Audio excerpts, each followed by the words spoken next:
Senator Mike Lee proposes bill to protect citizens from vaccine mandates, but unsuccessful with a Democrat-controlled Congress and presidency. Before I get into the report, if this is your first time here at ICE Enterprises, subscribe down there below.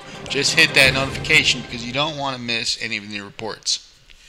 Alright, so this clip comes from Forbes Breaking News. Senator Mike Lee discussing the unconstitutionality of forced vaccine mandates.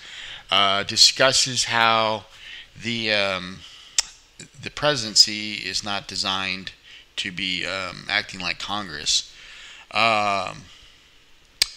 So that's good. Here's a copy of the bill right here. Take a look at it.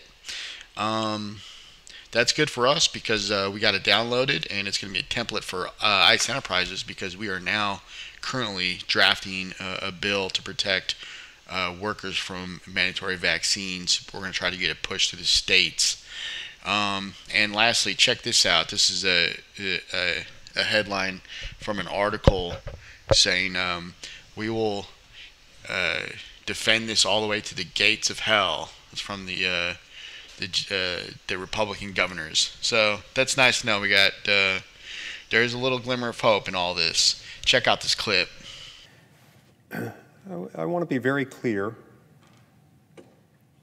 The limited focus of this bill, the bill that I offered up for passage in the Senate today, is narrow. It has one purpose.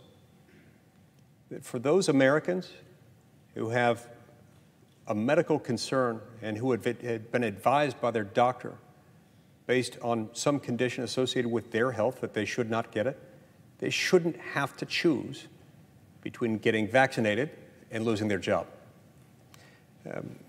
My friend from Connecticut goes so far, I think, as to implicitly acknowledge that there ought to be an exception made for those people when he says President Biden's vaccine mandate accommodates them.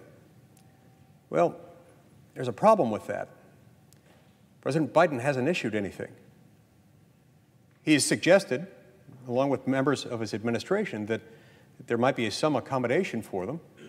I'm not sure what that means.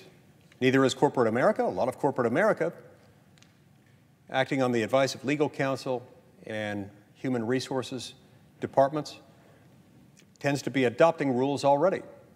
Some of them take exceptions like these into account, others do not. Look, it's really not too much to ask to suggest that if you're going to impose a sweeping mandate like this, that you ought to have some protection for people with complicating medical conditions who, on the advice of a board-certified physician, choose not to get it. Now, again, this does not mean that I'm okay with the rest of the mandate. I'm not. And I respectfully but very strongly disagree with my friend's characterization that this is just fine for the federal government to do. The federal government lacks general police powers. The lion's share of the authority within government in our system lies with the states and their political subdivisions. Our national government is in charge of just a few basic and distinctively national matters: national defense, a uniform system of weights and measures, trademarks, copyrights, and patents, regulating trade or commerce between the states with foreign nations and with the Indian tribes. There are a handful of others, but there is no power in there that just refers to providing generally for laws to make the American people safe and healthy.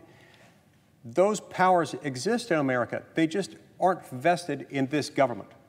It doesn't mean that states and localities will always exercise that power wisely or prudently or compassionately, but it means insofar as you're going to act through government, that's the appropriate place and not this one.